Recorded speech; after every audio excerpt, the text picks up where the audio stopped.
Shalom and welcome to this edition of Revealing the Truth, where we cover the headlines, the heart lines, and biblical truth. I'm your host, the Reverend Rabbi Eric Walker, and have you noticed that our society is more diverse today than anything that most of us can remember? Between piercings, tattoos, burqas, every kind of differentiator that's out there, and yet the Bible makes no distinction whatsoever. And in fact, God's own word says man looks on the outward appearance, God looks at the heart. And we're here to talk about the heart of the matter. Our next guest, Tim Stevens, is the Vice President of Consulting at Vanderbloemen Search Group. His books on church vision and organizational culture include Pop Goes the Church, Vision Lost and Found, and Fairness is Overrated. He joined Vanderbloemen from Granger Community Church in Granger, Indiana, where he served as the executive pastor for 20 years. It was instrumental in helping the congregation grow from a group meeting in a movie theater to a world impact ministry. He currently resides in Houston, Texas. With all the polarizing issues that we're facing in today's society, Marked by Love, which is his new book, offers direction for knowing how to respond to those on the opposite side of these critical issues, as well as to everyday dishonesty, unfairness, and selfishness. Here to discuss his new book, Marked by Love, A Dare to Walk Away from Judgment and Hypocrisy, is Tim Stevens. Tim, welcome to Revealing the Truth. Hey, thank you so much. So glad to be here today. Tim, Christianity is to be viewed worldwide as the faith system of love. It is to be inclusionary, not exclusionary. It says, for God so loved the world. Didn't say he loved the black, the white, the Hispanic, the brown, the red, the green. He loved the world. Jew and Gentile was the world. That's all there was in the Bible. And here we have this institution we call Christianity that has 37,000 variations of it, all divided by practice, by premise, and by application of a single document, the inspired Word of God. 37,000 iterations of how we apply the one-word message contained in all 66 books, and that word is love. How did we get here, Tim? Yeah, you're right. It's a really interesting dilemma. It's something that that motivated me to write this book.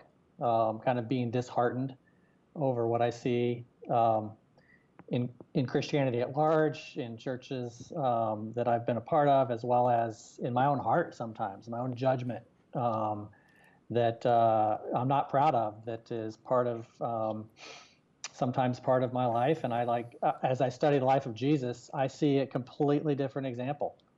And to me, it's a dichotomy. We're trying to make things so stiff. We're trying to put people in a box. We're trying to create the worlds of us versus them.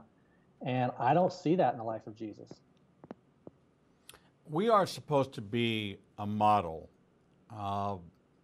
Where did your model come from? There was a little Tim way back when that became a man who decided that vision was something that was going to be a part of his life, that he was going to devote his life to impacting and being impactful for the kingdom. Where was that birthed in you? Oh, from early on. I grew up in an amazing family, church-going family, and very grounded in Scripture.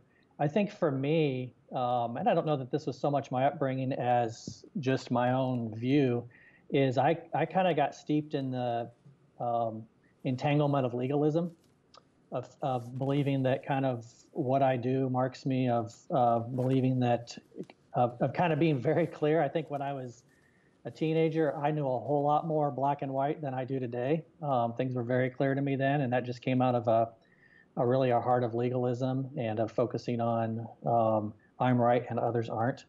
And so it's been a lifetime journey as I've kind of disentangled that and tried to figure out what's really the core of what Jesus has for us, what's the core of what he came to say and to do. And there's a lot about Scripture that I don't understand, that I'll leave it to other theologians to argue about. But it seems to me that, and just in recent years, just kind of coming to the realization that the core, it's all about love. And it's about, and not just how others treat others, but how I treat others, how I think of others, the judgment in my own heart and what I do with that. We've been moving from the local parish, which was made up of, and back in the 50s, I guess, which is my frame of reference, you had a diverse community, lived in a neighborhood, and the church was representative of the neighborhood.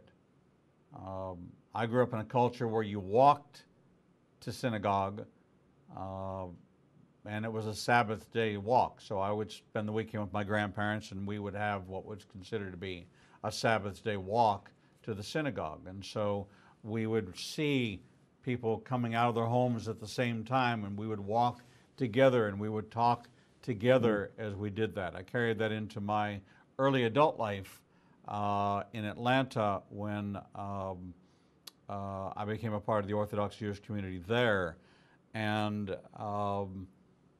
oddly enough, we, because it was a suburban area, but there was a large Orthodox church, we would drive to a point which would be a Sabbath day walk from the synagogue, park our cars there, and then walk the rest of the way so we had the appearance that we had walked to synagogue. So things began to shift in logistics, and even Judaism itself changed from what was, there was only one form of Judaism, which we would consider to be Orthodox, which was observant.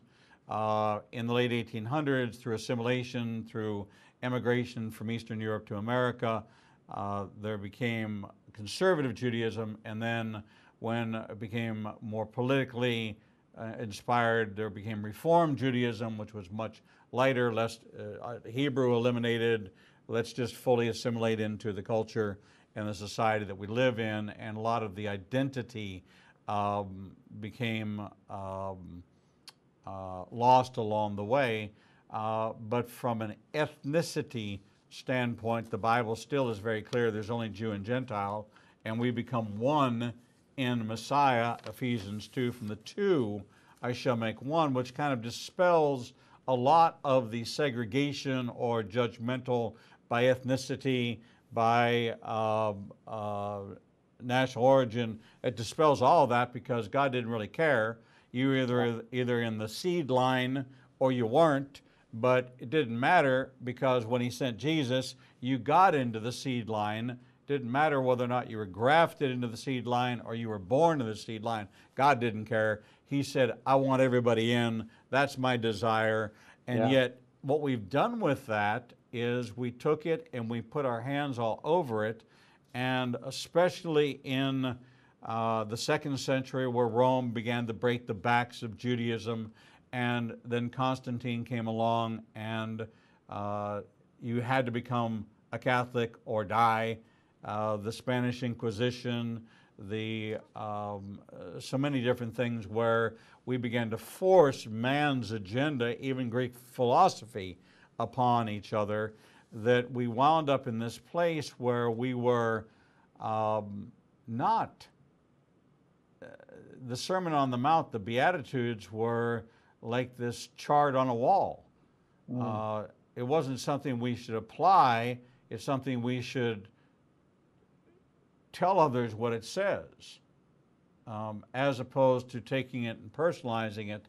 And we've alienated an awful lot of people. And the scary part to me, Tim, is this, is that Islam is the fastest growing ideology in the world, and they only have one Quran, and they all pray the same prayers 5 times a day, and they're completely unified regardless of their politics. And don't let the Sunni-Shiite division change anybody's ideal that Islam is divided. Islam is not divided. Islam is the most united front in the world, and it's 1.5 billion strong, surrounded by one, what they consider to be their inspired scripture, and one, their inspired prophet, and one, they pray the same way in unity all around the world at the same time, 5 times a day, the same prayers. Yeah. That is a daunting picture, but isn't that what Christianity was supposed to be? Yeah, I think so. When I think of, Jesus' words at, what we now know as the Last Supper, what his disciples just probably called dinner, they were just gathering together. And he kind of boils down, 3 years of teaching to them. And he's talking to them. First thing he does is he goes around the table and washes all their feet. I mean, that's a pretty clear picture of love, of selfless, sacrificial love. And then he just says, here's a new command I have for you. Love one another. He says it 3 times in a 35-word speech. He says at another time that my disciples will be marked by their love for each other. And yet, it seems like so often we're marked by who we stand against. We're marked by what we believe politically. We're marked by a whole lot of things other than our love toward each other and toward the world.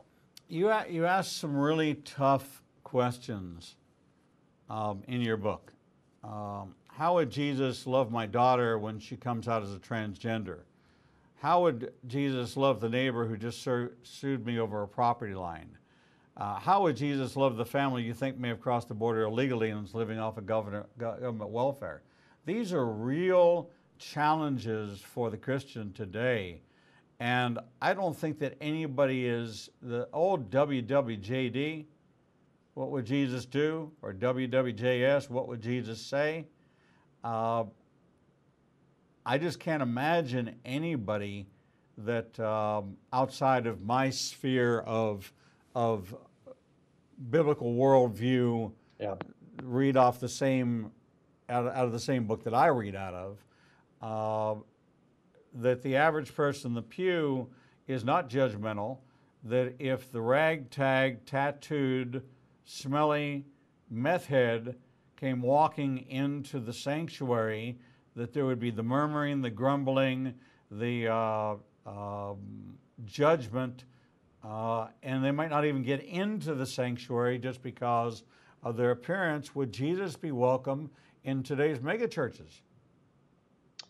Yeah, I mean, that's a great question. It seems like our whole world, inside and outside the church, is built around kind of division. It's the us versus the thems. And, the internet obviously has raised that to the surface in a huge way. But it's outside, it's Republican versus Democrat. It's pro-life versus pro-choice. It's, mega church versus not. It's red state versus blue state. Homeschoolers versus non-homeschool. I mean, whatever it is, there's all these topics that, and if you look at the life of Jesus, I mean, think about the illustration or the story of Zacchaeus, who was definitely an outsider. He was a them in the world of the us's, and no one liked him. And, Jesus could have said, hey, why don't you come over and hang with us? Why don't you cross the line and you hang with us? And he didn't do that. He said, I'm going to go hang with this guy in his world and seek to understand him and figure out how he ticks and what's important to him and what he values. And by doing so, crossed the line, showed the love. I think you're right. I think a lot of times churches tend to be very insulated, and we'd be very surprised if someone that represented Jesus, symbolized Jesus in today's world, walked into our lobbies. it's stunning to me because I come out of a unified world. I come out of 14,700,000 Jews that agree on one thing only. And it's usually 2 Jews, 3 opinions. But in this particular case, it's one opinion, and that they're unified around that Jesus is not the Messiah. And then you have 2.5 billion people who all agree that Jesus is the Messiah, but that's not important enough to unify them. They are arguing about the length of a skirt, or whether a woman should be in ministry, or whether or not it's sprinkle, splash, or dunk, or put your left foot in and put your left foot out and take your left foot in and shake it all about, as to whether or not this way, or the evidence of speaking in tongues, or are there still miracles, or is there still prophecy? And they're so divided over so many minutiae points that the main focus was supposed to be unified around this common message of God is love, and let us become a light that is so strong, so powerful, that the world would be attracted to us like a moth to a flame, and we have become repugnant. We have become condemners. 72% of Americans identify as Christians, but yet 72% of them are not pro-life. 72% of them are not pro-Israel. 72% of Americans are not pro the Bible. 72% of them are not pro-integration, are not pro-immigration, are not they're divided over abortion. The church is divided over abortion. The church is being convicted of sexual crimes that are rampant. 50% of all Christian marriages are ending in divorce. Statistics are not compelling. Jesus was compelling. Jesus was flipping over tables. Jesus was taking a stand. Jesus went to the other side. He went and said very specifically, the sick need the doctor, the healthy don't need a doctor. Why should I deal with the people that understand the Word of God? I need to go to the other side. You're fishing in the wrong place. Fish on the other side. Put your net on the other side. That's where you're going to catch, that's when I'm going to make you a fisher of men. We've become, and you're right, we have to be dared to walk away from judgment and hypocrisy, and that's exactly the message of your book. So we have identified clearly that we are Islamophobic, homophobic, xenophobic. We are different-ophobic. We are, as a body, we are not a body. We are a jigsaw puzzle of 37,000 pieces, and some of the pieces are connected around the edge.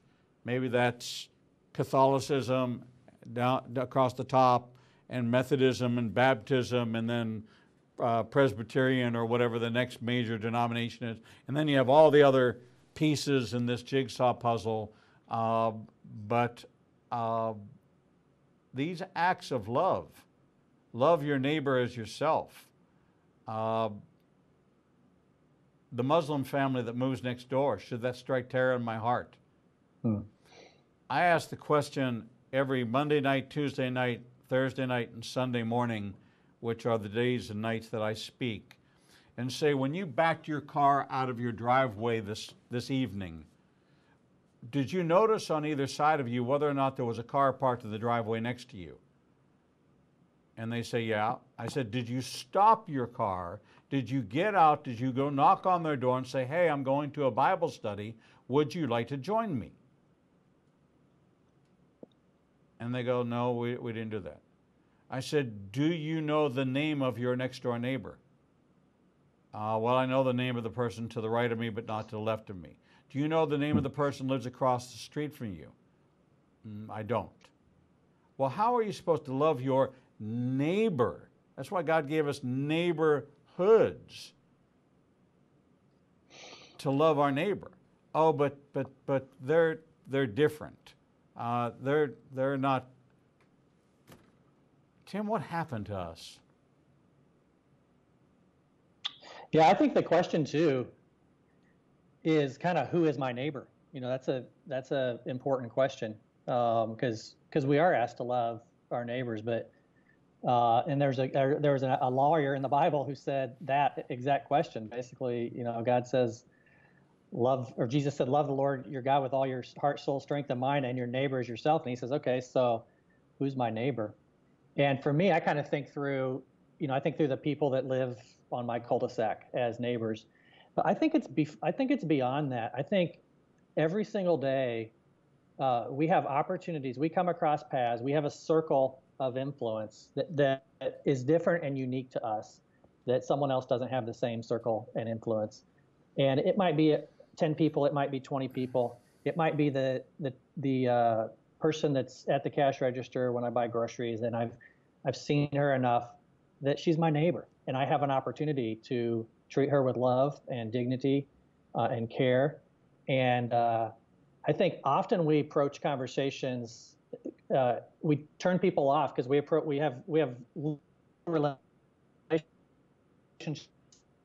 and then we say, "Would you come to the Bible study?" When we haven't really earned the right to be heard yet. They haven't seen any kind of love, care.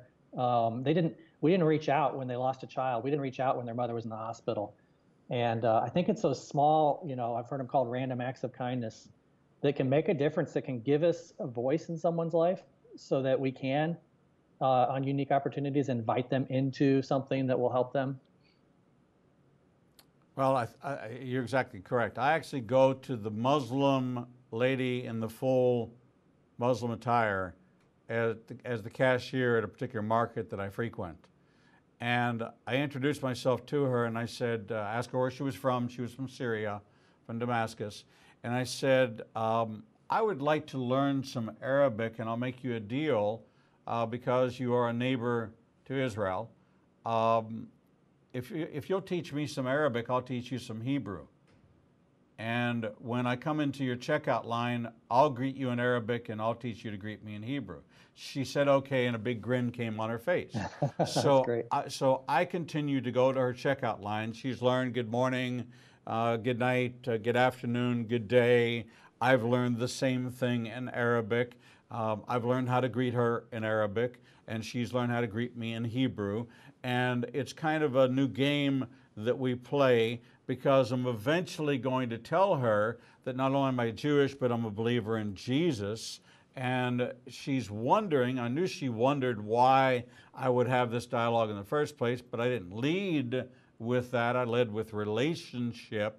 And I actually do, because I spend enough time in Israel, I hear enough Arabic, and I don't understand it, that I do want to understand some common phrases in Arabic. And I have many Muslim friends in Israel. I would like to be able to greet them in their own language, because they are my brothers. They are not my enemy. They are my brothers.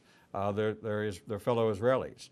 We're talking with Tim Stevens, author of Marked by Love, A Dare to Walk Away from Judgment and Hypocrisy. And we've done a pretty good job of identifying the problem. But when we come back from break, we're going to talk about 3 things you can do to help you to become a more loving person.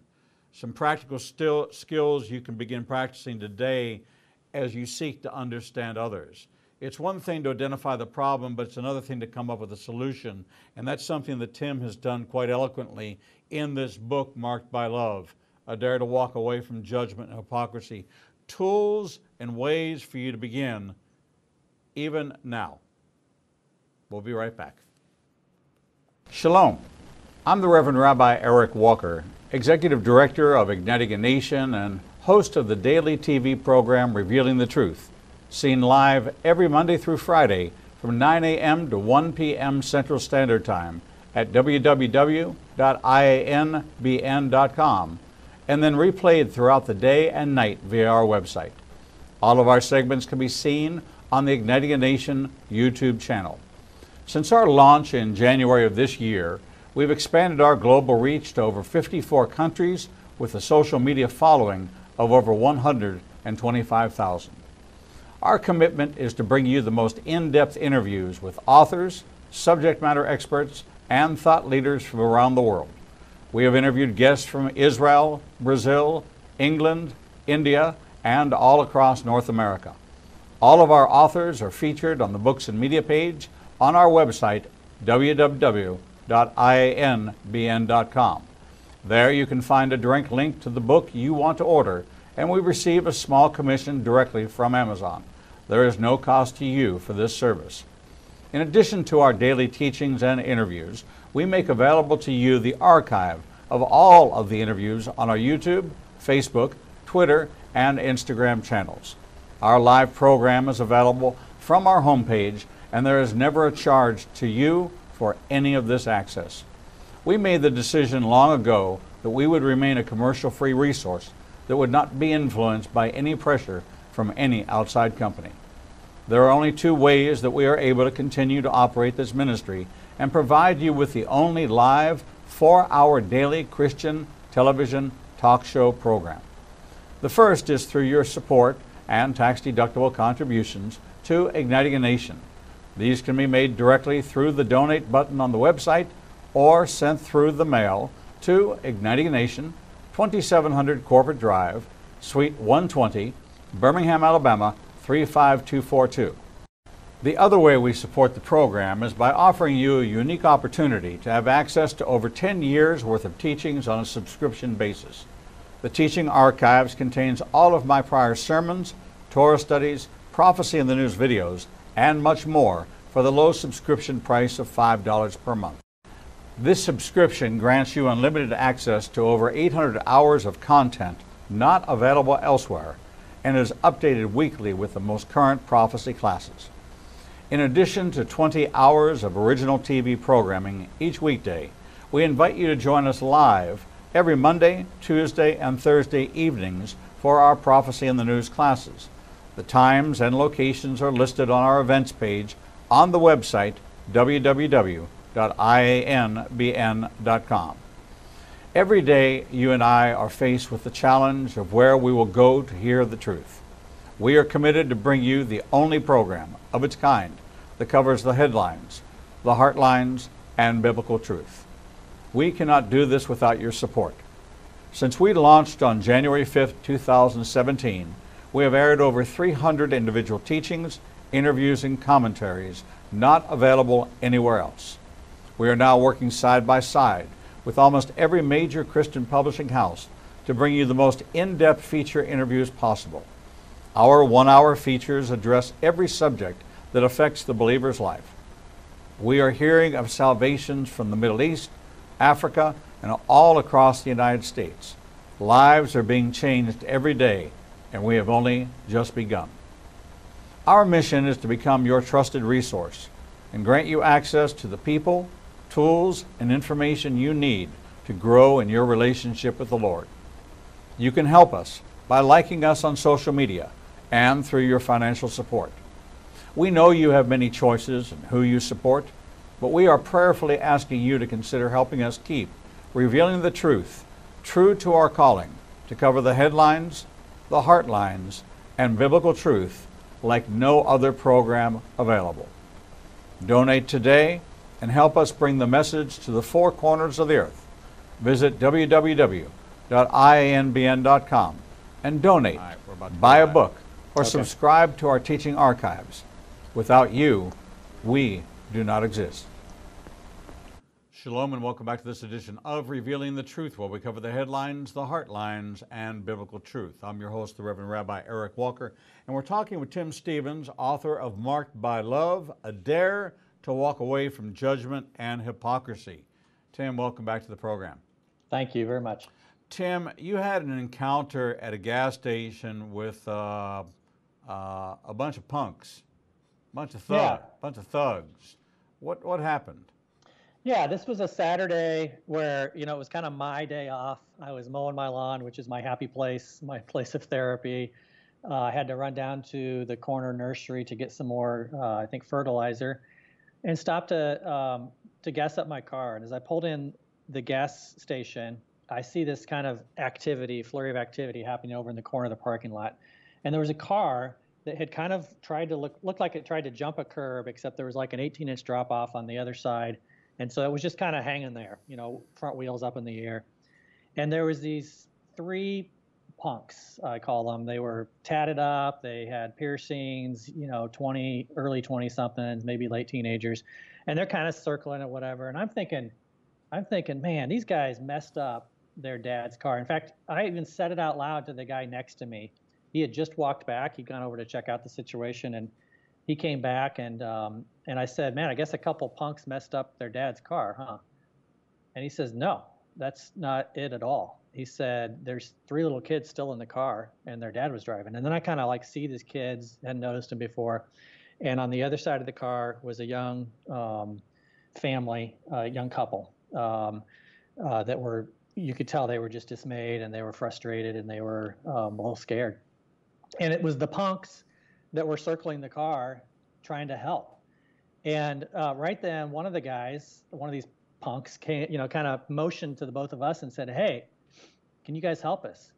And they'd figured out a solution. They figured out if 4 or 5 of us could get around this car, we could lift this thing off the curb and get these people on their way. And that's what we did. And I went away from that. I went back home, got on my lawn tractor I wasn't thinking like, man, I'm so happy I helped someone out today. Aren't I awesome? I was thinking, what's wrong with me that there's some kind of generalization or stereotype that obviously was in my head as I looked at those folks, thinking they must be up to no good. And yet they're the ones that like became the leaders of the band of volunteers there and figured out a solution and helped this young family. As they drove off, as these guys walked away, the dad that owned the car offered them money, and they just kind of shooed them away and got in their cars and drove away. They weren't there to make money or make a name. They were just there to help. That just kind of surfaced for me, just the generalizations, and we all have them, and it's part of our baggage, it's part of our upbringing, it's part of our society, part of our neighborhood, part of maybe of our religious setting. But we have these stereotypes that and these judgments that come out of that, where we quickly, in a nanosecond, we can judge someone in our heart, in our brain, and devalue them, devalue their humanity, devalue their contribution. I know I have so much to learn in this area. I have, before someone's ever going to look at me and say, look, Tim is really marked by love. But that's my goal. That's what I think about every day. What can we do to become more loving people? I mean, I can see the picture right now. It's occurred in my life. 100 big, burly guys on motorcycles, big Harleys, barreling into the downtown area of a small town here in Alabama. And on the backs of them were their big, burly women with their tattoos, and they were all as loud as it could possibly be, and they all pulled up together at the same time. And I was just looking at it saying, I just can't imagine what's about to take place. And as they walked by, the back of their vest said, "Bikers for Jesus." And Wow. and it was just such a wake-up call for me, because I had thought, here's the Hell's Angels, and they're actually the Heaven's Angels. We do that. So what can we do to become more loving people? A few things come to mind, and I think these are fairly easy and reachable for just about anyone. One is just create space in your life. I find myself, when I have space in my life for others, I am more loving than when I don't. That can be as simple as driving through traffic. That's a pretty good analogy if you live in a big city like I do. If I leave 45 minutes ahead of time for a 45-minute drive, I am not going to be a loving person on the road. And I hope you don't get in my way. If I leave 75 minutes for a 45-minute drive, I've got a whole lot more graciousness in my heart. And that's just an analogy for everything, whether it comes down to money, having space in our finances so we can lend a helping hand when it surfaces, having space in our time, and your example there, space in your day to have a conversation with one of those men or women on the motorcycles and just get a little bit more of a glimpse of life through their eyes. I think space, margin, if you want to call it that, really gives us a sense of being able to reach out to someone. Another thing would be we have to remove the things in our life that make us unloving. For me, a few years ago, this was a steady diet of cable news. It made me angry. It made me judgmental. It made me pretty sure that I knew the hearts and motives of other people on the other side. And I had to walk away from that because it was not helping me. I was not a gracious and loving and understanding person. And I noticed about 6 months, I kind of went cold turkey. I'd been watching cable news a couple hours a day. And about 6 months after, I found myself, I no longer felt helpless or defeated. I no longer felt cynical, thinking that certain politicians were, trying to tear down the fabric of our country. Right. I began to have more of an appetite to listen to those people who I didn't agree with, and just find out what is life through their lens, just to extend a conversation, to have a human conversation with folks. And then the third thing I would say, this one's a little bit vague, but I think everyone will know what it means, is just do the next right thing. That's a phrase out of Alcoholics Anonymous, but we all kind of have a next thing. There's probably something everyone's thinking, like, I could just do this. It might be take a pan of cookies to your neighbor. It might be, one thing is, like, consider the greatest bias you have against a people group, whether it's another race, maybe it's rich people, maybe it's the LGBTQ community, and find a specific way to enter that culture for the sole purpose of just understanding life, listening, building relationships, building bridges. It might be forgiving someone that doesn't deserve it. It's just like eating your lunch. It's like all you think about. But there's a next right thing. And we can't do everything, and we can't change overnight, but there's a next right thing that we can all do that will help us kind of take a step towards being marked by love. Tim, we're about to enter the holiday season, and I've published the same blog 10 years in a row, and the blog is Stop Calling People That Celebrate Christmas Pagans. You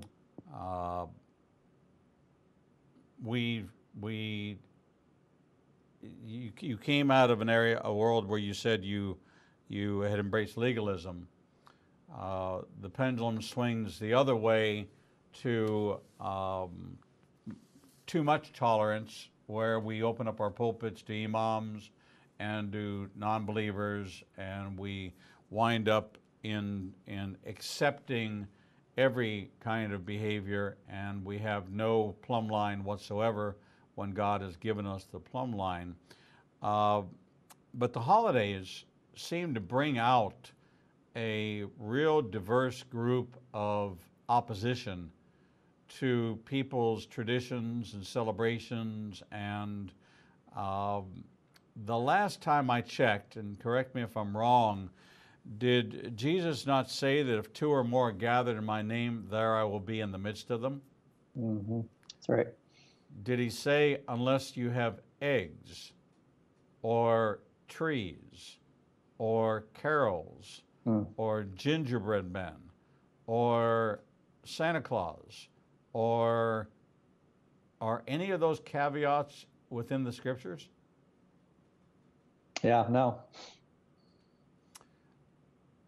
So how do we respond? And I think that a while back I preached, many years ago now, a sermon entitled, Your Victory is in Your Response. Yeah. How do we respond to these judgmental viewpoints from friends or social media posts that are mean and insulting, or the rumor mill or the slander mill? How can we be better at being marked by love and walk away from judgment and hypocrisy? How can we be the blessed are the peacemakers? Yeah, a great question. And I love the title of that sermon.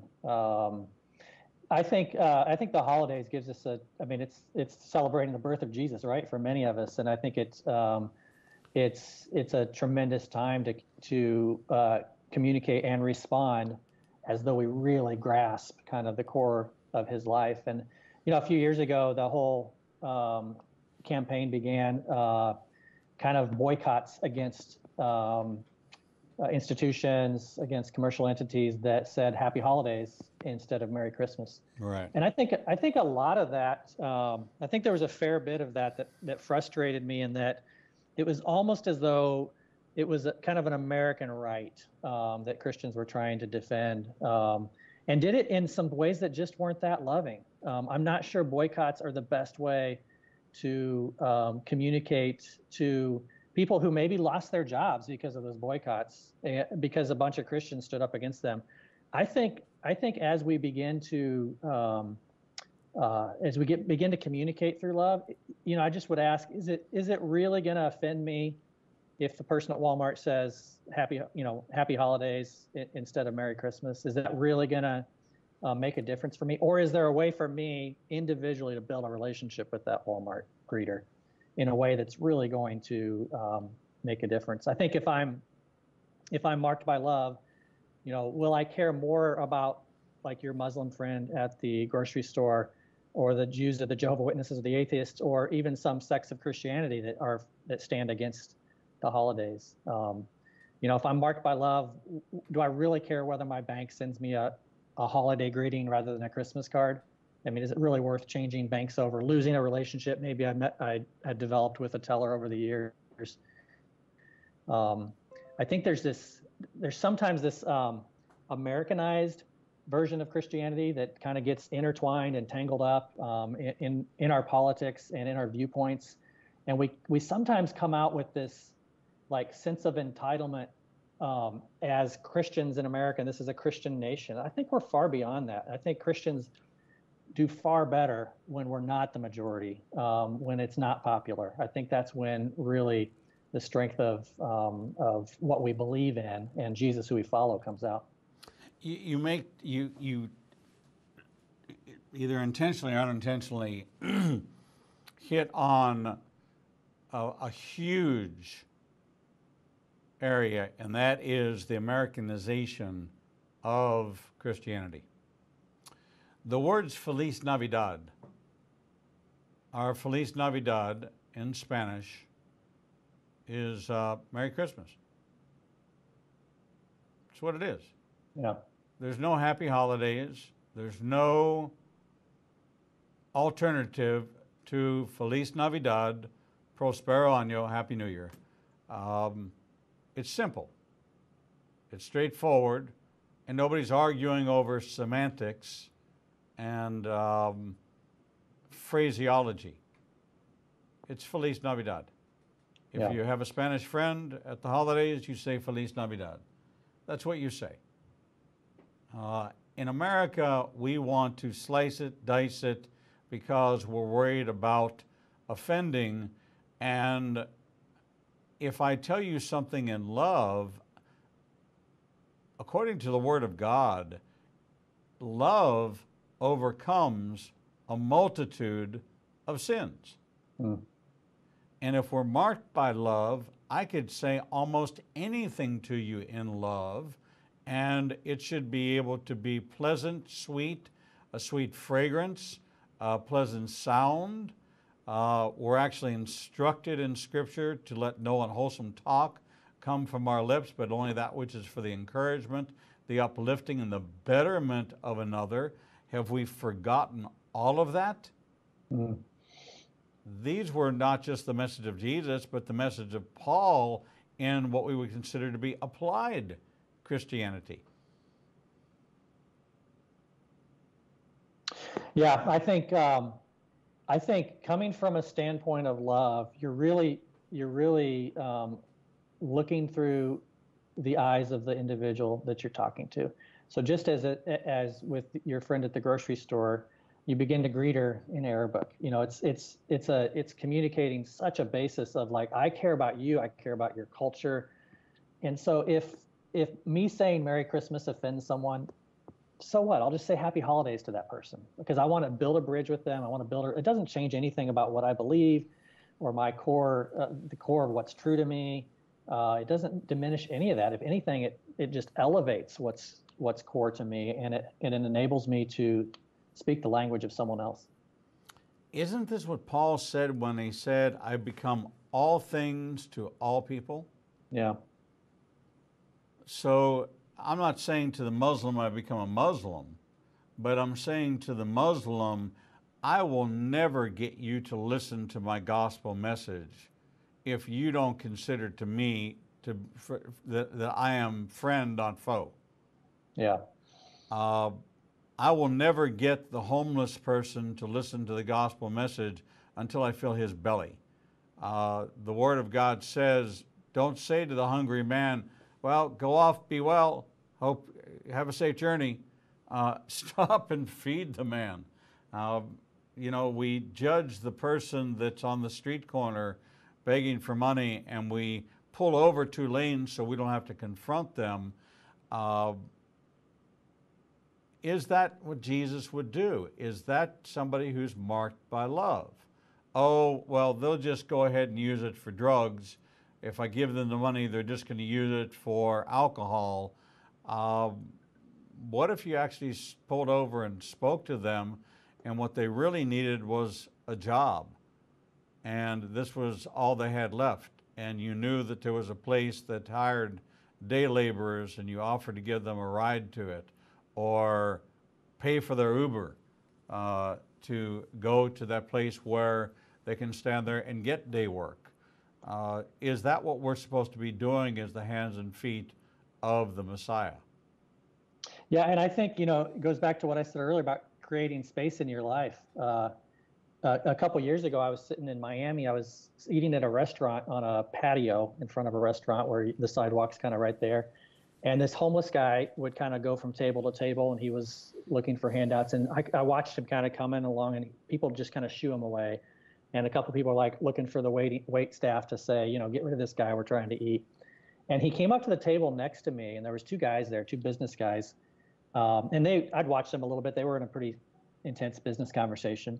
And he comes along to them, and I could tell he was asking for money. And these guys stopped, and one of the guys looked at him and just, the thing I heard him say was, he says, I might be able to help you, but I'd love to hear your story first.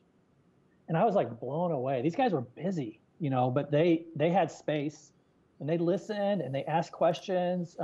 They didn't condemn him. They didn't shoo him away. They treated him with dignity. They listened to his story, really expressed compassion. And then they pulled out a $20 bill, and he was on his way. Who knows what he's going to spend his $20 on? But I have to believe that that was a different type of interaction than that homeless guy had probably in weeks, because this guy treated him with dignity. And I think we can all, I mean, this guy had space in his life to have the conversation. He had a $20 bill, so he had space in his finances to help the guy out.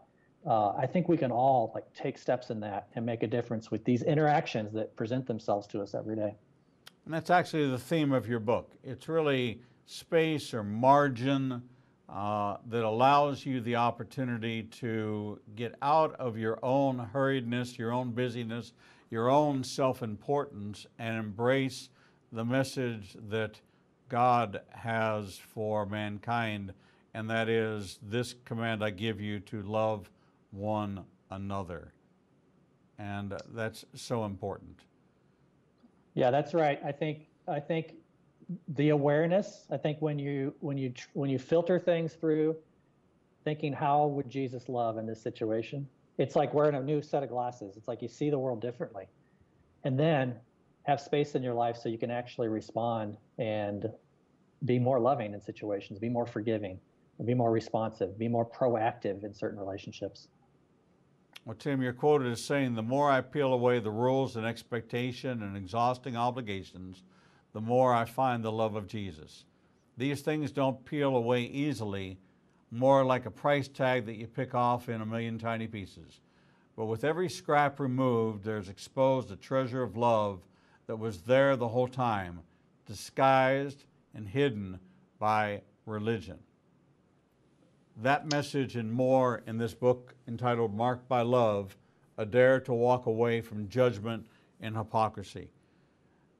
Tim takes you through 31 story-driven chapters that will challenge and encourage you to filter every thought, behavior, word, and action through a lens of love. If you've ever been discouraged by Christianity, whether you're a lifelong church goer or you gave up on religion a long time ago, this will be a game changer in your faith journey and maybe help restore in you not the mission